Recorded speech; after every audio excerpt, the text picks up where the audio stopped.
Mientras me paseaba entre mis pacientes posencefálicos, a veces me sentía como un naturalista en una selva tropical, a veces, de hecho, en una selva antigua, presenciando comportamientos prehistóricos, pero humanos: despiojarse, arañar, lamer, chupar, jadear, todo un repertorio de extraños comportamientos respiratorios y fonatorios. Se trataba de comportamientos fósiles, vestigios darwinianos de épocas anteriores que salían del limbo fisiológico a causa de la estimulación de sistemas primitivos del tallo cerebral, deteriorados y sensibilizados en primer lugar por la encefalitis y ahora despertados por la L-Dopa. Pasé 1 año y medio observando y tomando notas, a veces filmando a los pacientes y grabándolos, y en ese tiempo llegué a conocerlos no solo como pacientes, sino como personas.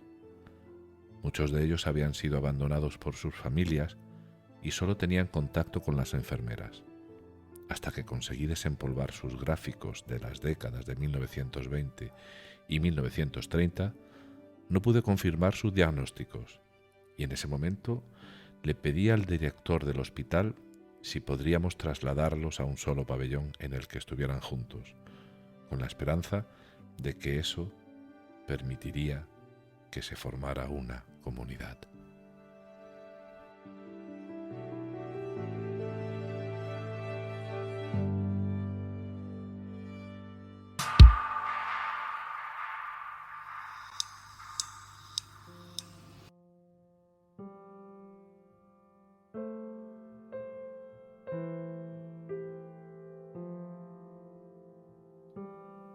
Elena Penina Landau, la tía Leni, nació en 1892, 2 años antes que la madre de Sachs.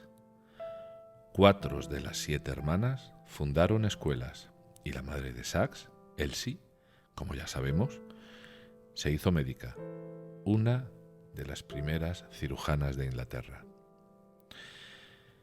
La tía Leni fue maestra en Londres y acabó fundando una escuela que llevó el nombre de la Residencia y Escuela al Aire Libre.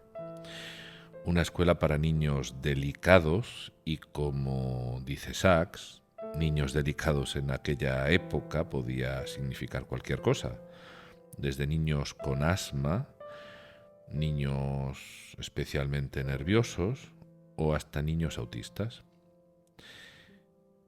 Cuando Sachs cruzó el charco para marcharse a Canadá en un principio, lo que había sido una relación epistolar más o menos esporádica con su tía fue madurando y haciéndose cada vez más formal. Dice Sachs que el amor que se sentían, el uno y el otro, era un amor incondicional y que nada de lo que él le dijese a ella la repelía o la escandalizaba, y que ni su tolerancia ni su generosidad, la de su tía, conocían límites. Ella se iba de vacaciones a donde fuera y le mandaba postales, y él le enviaba también postales y le hacía leer esos diarios o historias que escribía en su recorrido americano al principio. Pero además de esas cartas o postales, que por lo demás puede ser algo normal, ¿no?, de lo más normal entre familiares, ella era una fuente de información de lo que ocurría en casa, tanto con lo que tenía que ver con su hermano Michael y su enfermedad, como con sus padres. Bueno, yo jamás me he carteado así con ninguno de mis tíos, y creo que si lo hubiera hecho no habría sido con esa o con la delicadeza, ¿no?, con la que al menos lo hace la tía de Sachs en este párrafo que voy a leer ahora. Abro comillas. Tu madre ha comenzado a operar otra vez, pues se había fracturado la cadera a principios de año, cosa que le encanta, y ya no se siente frustrada. Tu padre es el mismo personaje adorable, loco y desaliñado de siempre, que deja pizcas de amabilidad en forma de especificaciones, jeringas, cuadernos, etc., allí donde va. y unas manos diligentes y serviciales las recogen y las entregan, como si fuera el mayor honor del mundo. Cierro comillas. Bueno, uno de los grandes reconocimientos de Sachs a su tía es que ésta había creído en él desde su infancia. Algo necesario para Sachs, pues él creía que sus padres no creían en él. Y él era muy inseguro. Imagínate un niño que de por sí sea inseguro y que encima no pueda desarrollar un apego seguro con sus padres o familiares que le rodean. Entonces, bueno, creer que unos padres no confían en uno, al margen de que lo hagan, pues puede afectar de la misma manera o peor a un niño que si no lo hacen. Al fin y al cabo, la sensación percibida es más poderosa que la real en muchos aspectos. Que su tía Lenny le dijese en sus cartas, o en casi todas sus cartas, la frase "a mi sobrino favorito", pues a Sachs lo llenaba de felicidad y lo ayudaba, ¿no?, a generar esa confianza en sí mismo. La tía Lenny escribía cositas como esta. Abro comillas. Mándame algunos de tus artículos de neurología, de los que no entenderé una palabra, pero resplandeceré de amor y orgullo por mi ridículo, brillante y absolutamente encantador sobrino. Cierro comillas. Unas 8 cartas, dice Sachs, que se escribían al año, más o menos. Canadá primero, los años de California después, y los primeros años en Nueva York. Y ella, como he dicho antes, lo tenía al día de la familia y de sus viajes, a pesar de que ella, pues ya empezaba a tener una edad avanzada. Y bueno, pasó el tiempo, siguieron en contacto a través de cartas y llegó el momento del episodio que tratamos en el capítulo anterior, en donde Sachs le contó a ella la reacción sobre todo del doctor Freeman cuando le dio el manuscrito de Migraña, y cuando su padre, el padre de Sachs, le dijo que hiciese caso a su jefe, ¿no?, que le hiciese caso en lo que él dijese, porque era su jefe y tenía más experiencia. Y sin embargo, su tía Lenny, en una carta, respondiéndole, le escribió: ese doctor Friedman parece un sujeto de lo más desagradable, pero no te obsesiones con él, no pierdas la fe en ti mismo.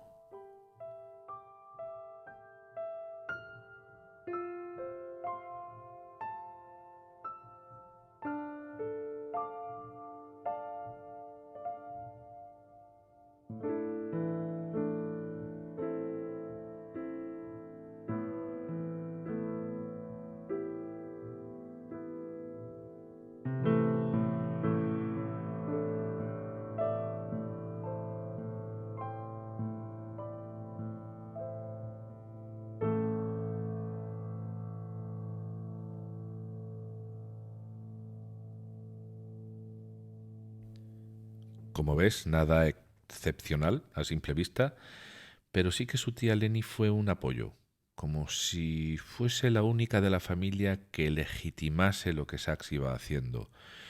Y entre eso y nada, en un joven con muchas dudas, pues puede haber un abismo. ¿Y por qué hablamos de la tía Lenny? Bueno, pues te lo puedes imaginar. En el episodio pasado me pregunté en voz alta si debería o no dedicarle unos minutos. Y me parece mentira que me haga este tipo de preguntas, porque sé que la respuesta es casi siempre sí.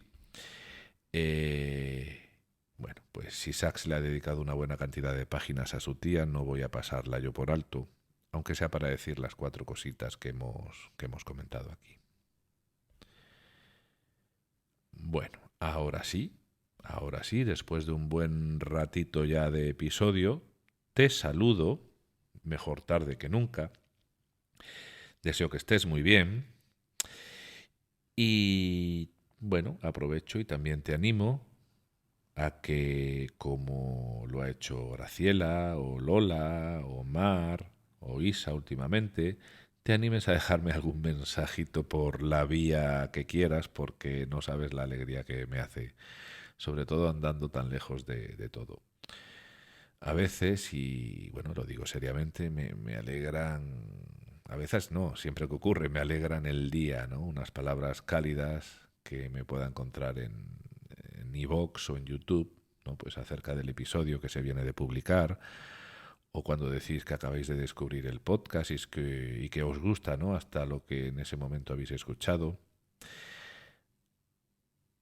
Así que, por lo tanto, estés, bueno, en España, en México, en Colombia, en Estados Unidos, en Argentina o en Chile, o en donde sea, ¿no? Y he mencionado estos países porque son de donde más paseantes hay.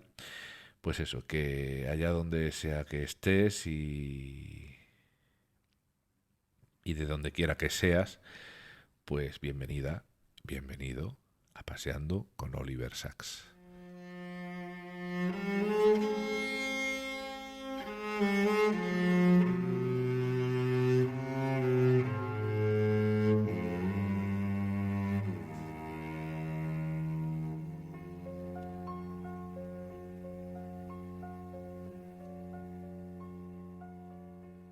En el episodio pasado se hizo una reflexión sobre lo que va guiando nuestra vida. En la juventud suelen ser los estudios, como dijimos, y en la adultez suele ser el trabajo, ¿no? En la biografía de Sacks, En movimiento, no es una excepción. Precisamente en el episodio anterior vimos en qué circunstancias Sacks escribió Migraña, libro del que dimos algunos detalles y ejemplos interesantes en los primeros episodios cuando presentamos la bibliografía de Sacks. Y ahora Sacks nos va a hablar de despertares y de algunos aspectos de su vida que precedieron y marcharon en paralelo a la concepción, ¿no?, de su quizás libro más famoso, podríamos decir que es Despertares. Bueno, y digo más famoso porque su contenido corresponde con una especie de gran caso clínico grupal muy excepcional, y también más famoso por el hecho de haberse llevado al cine. Y bueno, si es cierto que sin la película el libro no se hubiera conocido de la misma manera que se conoce, también es cierto que si el libro no contuviese una historia digna de ser, o tan digna de ser contada, o tan interesante de ser contada como la que tiene, pues tampoco se hubiera representado en la gran pantalla.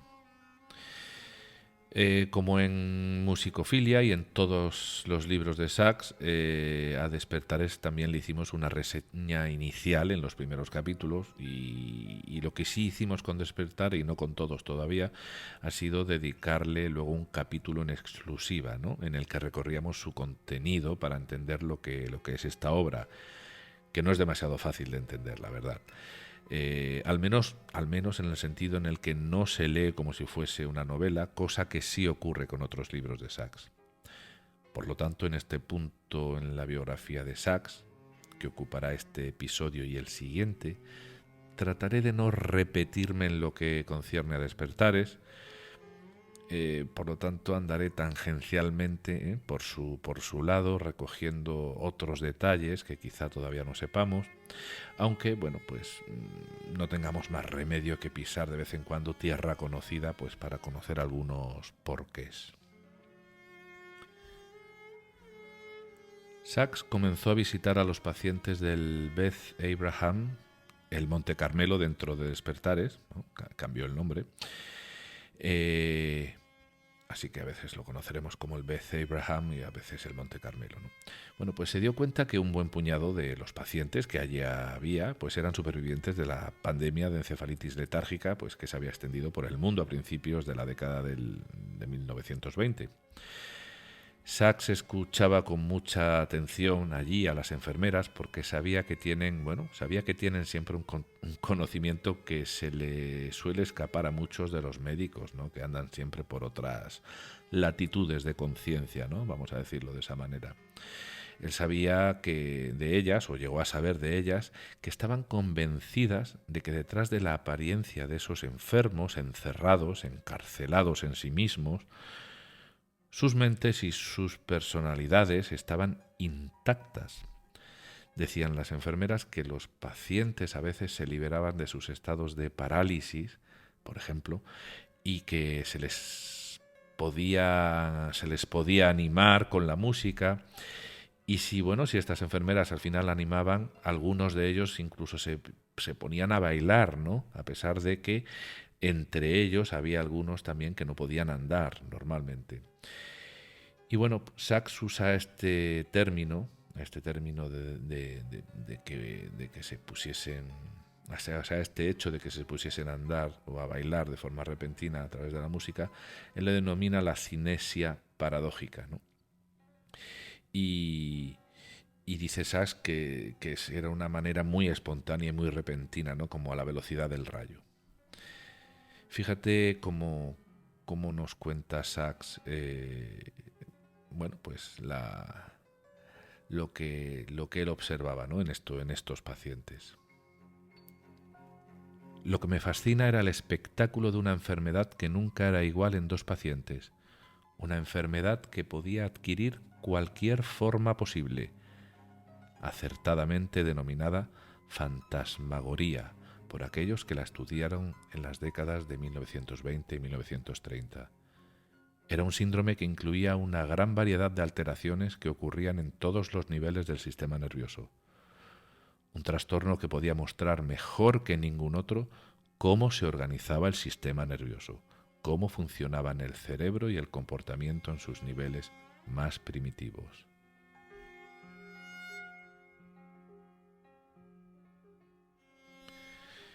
Y de aquí podríamos enlazar con el texto leído al comienzo del episodio, ¿no? Cuando desarrolla lo que para él significa ese término de comportamientos fósiles. Pues nos dice que pasó 1 año y medio observándolos, tomando notas y filmándolos hasta tal punto que llegó a conocerlos no solo como pacientes, sino como personas. Y que se leyó sus diagnósticos, o sea, documentos acumulados de todos ellos entre las décadas del 20 y del 30, del 920 y 1930.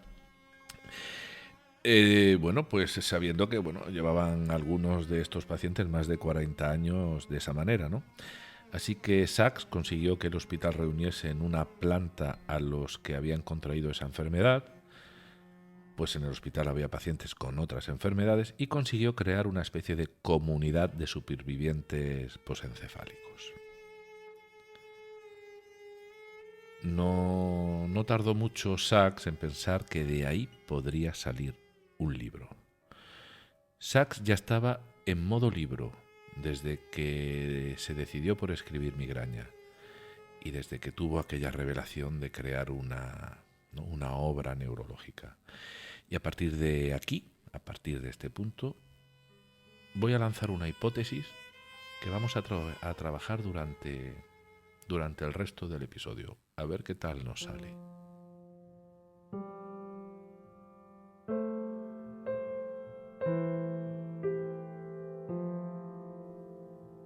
Pongámonos en situación. Vamos a ver. Un médico y unas enfermeras que llevan décadas tratando a los mismos pacientes que están congelados y que lo que hacen, al ver que aparentemente no tienen cura, es tratarlos de una forma paliativa, ¿no? O tratarlos en un modo de mantenimiento, vamos a decirlo así. Haciéndolo unos, pues seguramente con todo el cariño y la compasión del mundo, y otros con las ganas justas para hacer bien su trabajo.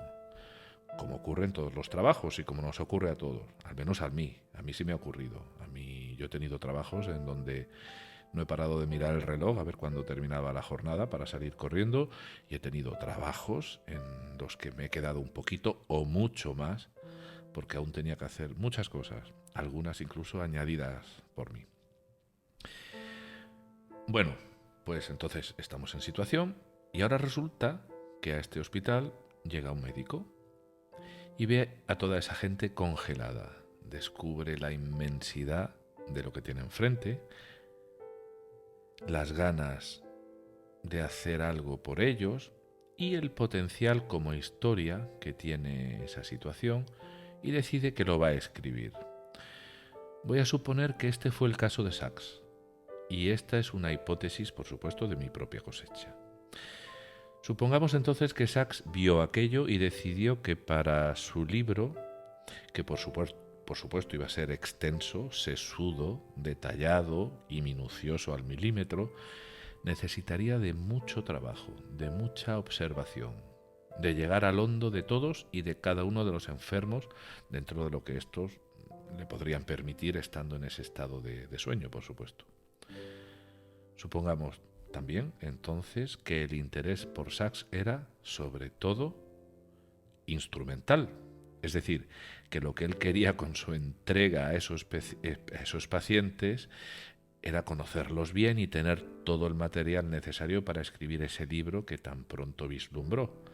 Porque, como he dicho antes, él vivía ya en modo libro, en modo escritor.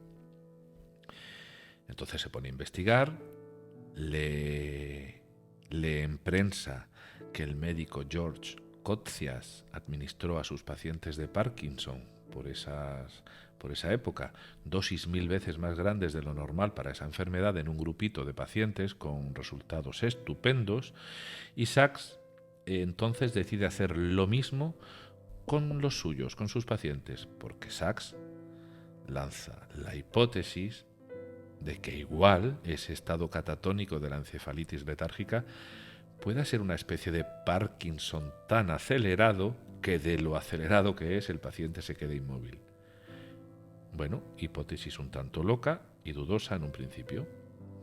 Pero como George Coetzius no había matado a sus pacientes en sus ensayos, ¿por qué irían a morir los de Sachs? Bueno, y a pesar de que él era un desastre, a pesar de que se le metían las migajas de la comida en la centrifugadora y de que perdía mielina o lo que fuera que se dedicase a recolectar durante meses de investigación, ante todo era un científico, muy torpe, pero era un científico. Y estaba obligado y entrenado a aplicar el método científico. Y por supuesto, no le suministró la L-Dopa de cualquier manera. Hizo una prueba de doble ciego con 6 pacientes que duró 3 meses.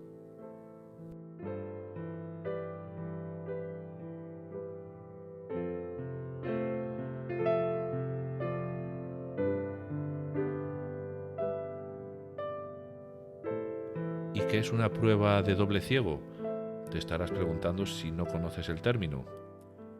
Pues es un ensayo clínico enmascarado. Lo que se hace es que se le da a un grupo el medicamento que se va a poner a prueba, en este caso la L-Dopa, y a este grupo entonces se le llama grupo experimental, y al otro grupo, al que se le llama grupo control, se le da algo que no sirve para nada, es decir, un placebo. Y lo interesante de esta prueba es que no solamente el paciente no sabe a qué grupo pertenece, es decir, no sabe si está tomando el medicamento o el placebo, sino que el médico tampoco sabe en qué grupo se encuentra cada paciente. ¿Y para qué se hace esto?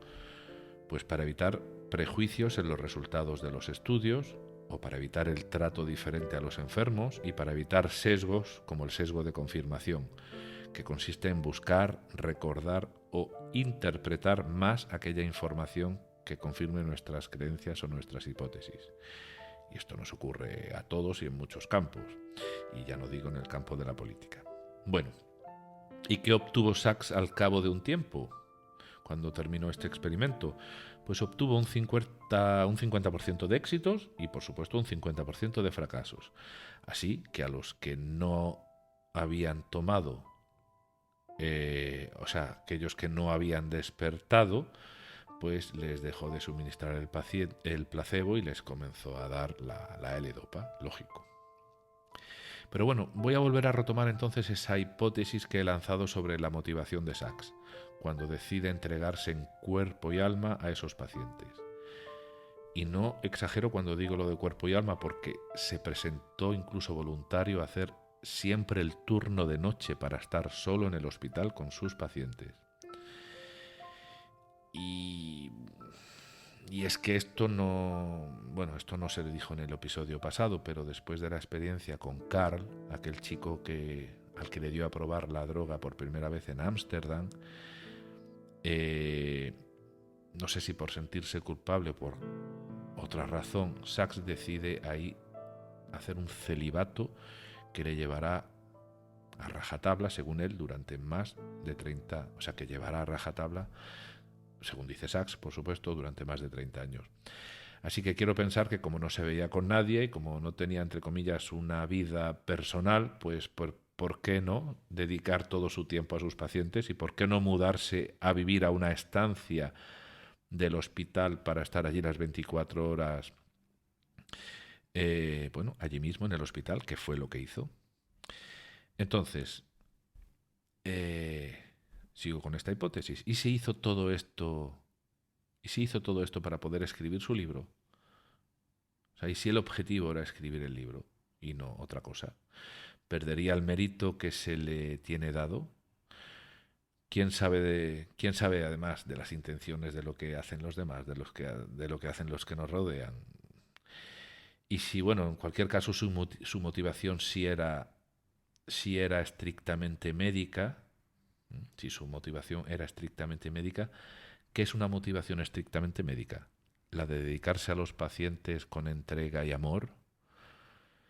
Y también pregunto, ¿hace falta que esté el amor también ahí o bastaría con la entrega? También podría ser entrega motivada por amor, pero podría ser entrega motivada solamente por la responsabilidad adquirida, o podría ser entrega por miedo a no perder el trabajo. En fin, no vamos a encadenar más preguntas. Me voy a quedar en el caso de Sachs con lo que hemos dicho. Una vez más, con la hipótesis de que quería escribir su libro y por ende tenía que dedicarse a sus pacientes con profusión y nocturnidad, en el sentido literal en este caso. Y volviendo otra vez más, este caso hipotético que hago es, o sea, lo que hago con este caso hipotético es desprender a Sachs de parte de esa humanidad que se le tiene concedida, ¿no? Y lo dejo a un nivel, como he dicho antes, pues instrumental, ¿no? Pues para conseguir un fin. Y bueno, entonces con toda esta hipótesis lanzada, formulada, ¿ahora qué vamos a pensar de usted, doctor Sachs? Pues que el invento de creerse escritor pues le salió muy bien. Porque ese papel inventado lo llevó a dedicarle un tiempo fuera de toda estadística y pudo llegar más lejos que ninguno de los médicos del Beth Abraham. Le voy a decir una frase, doctor Sachs, que es de una querida escritora nacional que nació 8 años antes que usted, a la que adoro. Es Ana María Matute. Una frase que se la he mandado a muchos amigos míos y familiares cuando he creído que la necesitaban. Y la frase dice así. Dice, el mundo hay que fabricárselo uno mismo. Hay que crear peldaños que te suban, que te saquen del pozo. Hay que inventar la vida porque acaba siendo verdad.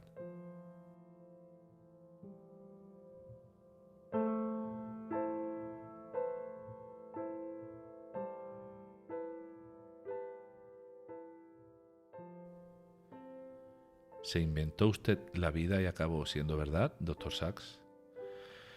¿Se inventó usted que era escritor y ejerció esa invención y acabó siendo verdad? Y por el camino curó, amó, devolvió la sonrisa a muchísimos pacientes y nos enamoró a muchos con sus palabras, sus actos, sus amaneramientos y sus imitaciones esperpénticas de la Tourette.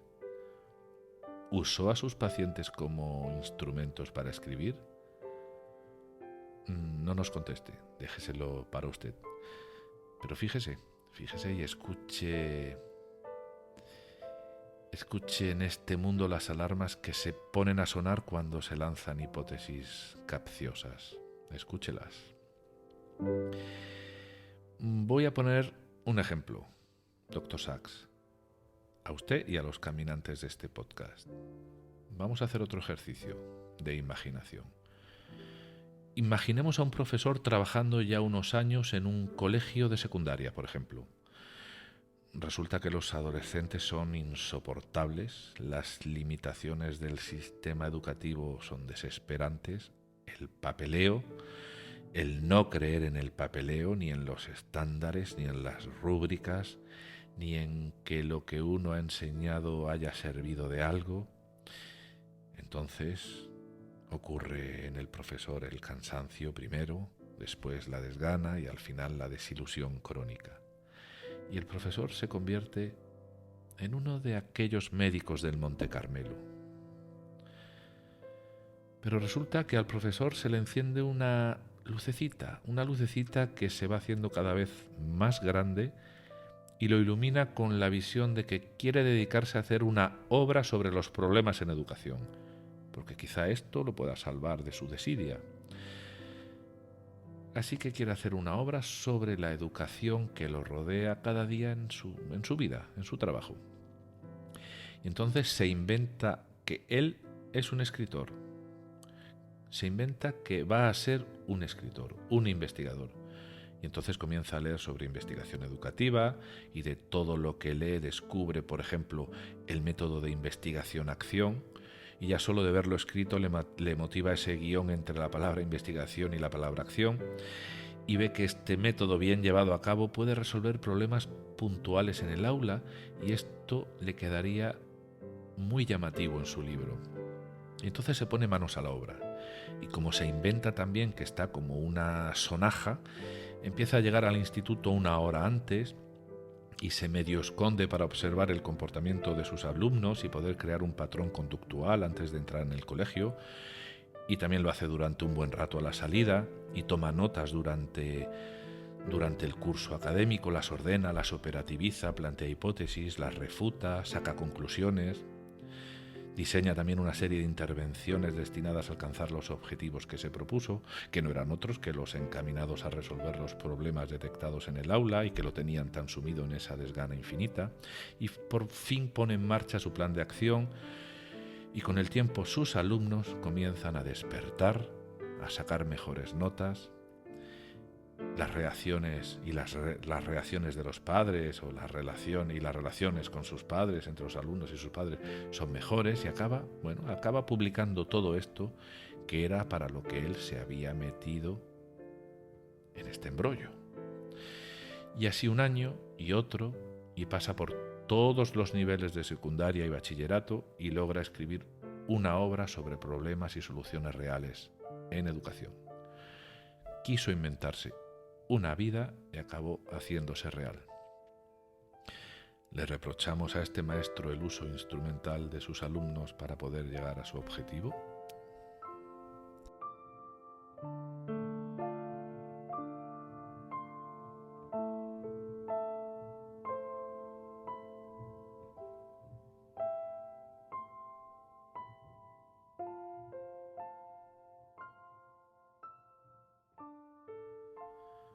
Vamos a ir cerrando este episodio un tanto surrealista. Por supuesto que esta hipótesis que he lanzado no corresponde con las motivaciones nucleares de Oliver Sacks. Podría ser, pero no fue así. Y si lo hubiese sido, bienvenida esa motivación. Lo que Sacks hizo fue algo más difícil por un lado y más fácil por otro.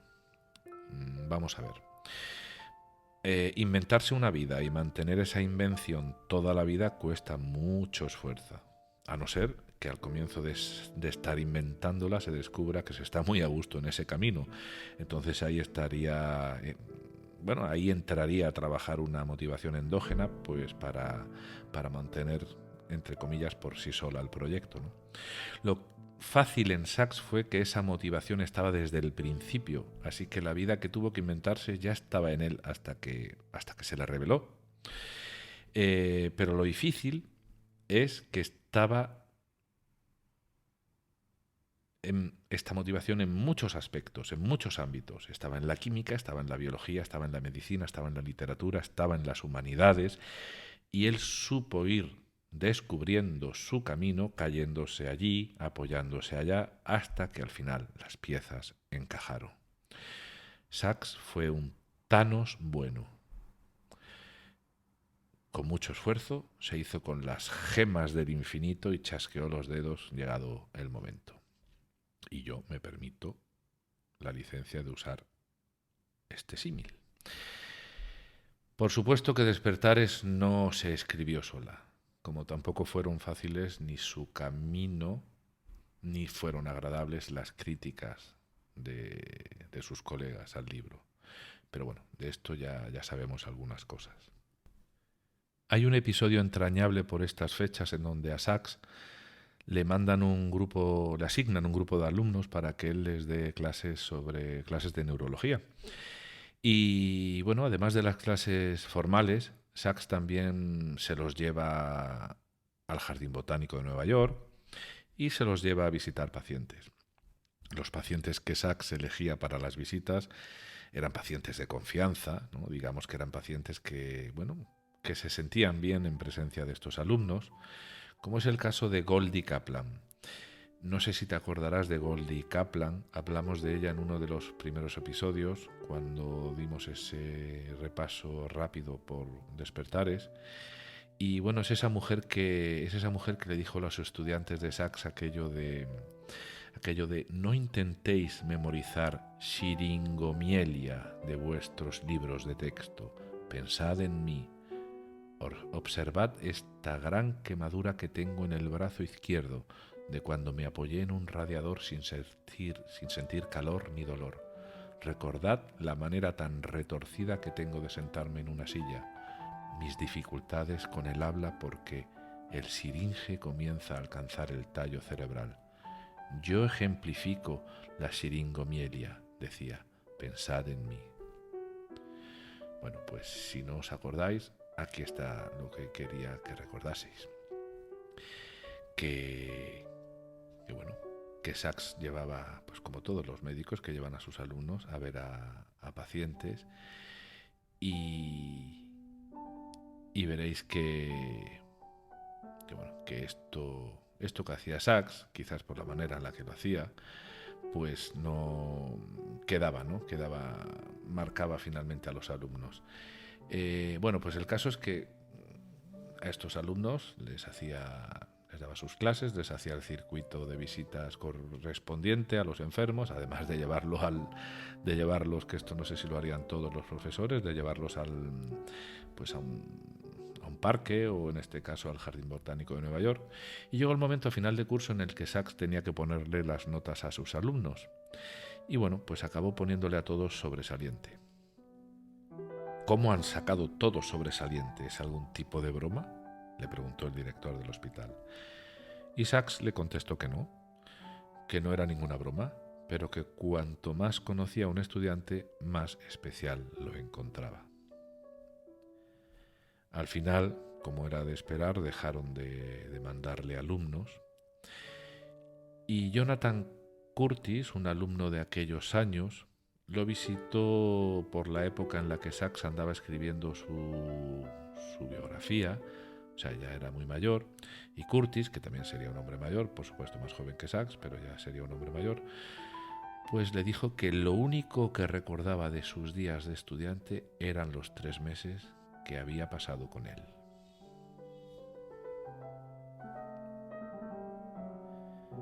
Bueno, ahora sí que sí.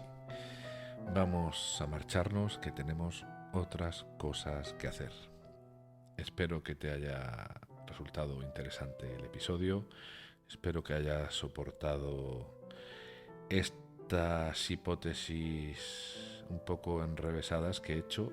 Espero no haberte liado, pero tenía ganas de lanzar estas hipótesis y de indagar un poquito en cuanto a cuánta importancia, a la importancia que hay que darle a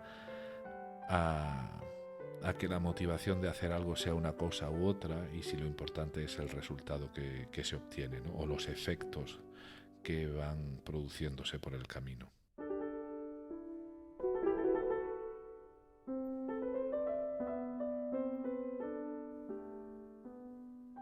Bueno, ahora sí, vamos a marcharnos, que tenemos otras cosas que hacer. Me queda mucho por estudiar, por repasar. Tengo bastante trabajo, estamos todos a tope. Y están muy cerca los exámenes, así que me vais a disculpar, no me lo toméis a mal, pero no nos vamos a ver en 15 días, nos vamos a ver en un mes, ¿de acuerdo. Dentro de 2 o 3 días cojo un avión, Punta Negra, París, Hendaya, exámenes, ir a ver a la familia rápido en 2 días y vuelta. O sea, voy a estar 10 días fuera para los exámenes y ver un par de días a la familia. Y poder hacer otro episodio me implica bastante tiempo. Entonces nos vemos pronto. El tiempo va a pasar rápido. Venga, cuídate mucho y hasta la próxima, que ya verás cómo no queda tanto para dar otro paseo. Chao, cuídate.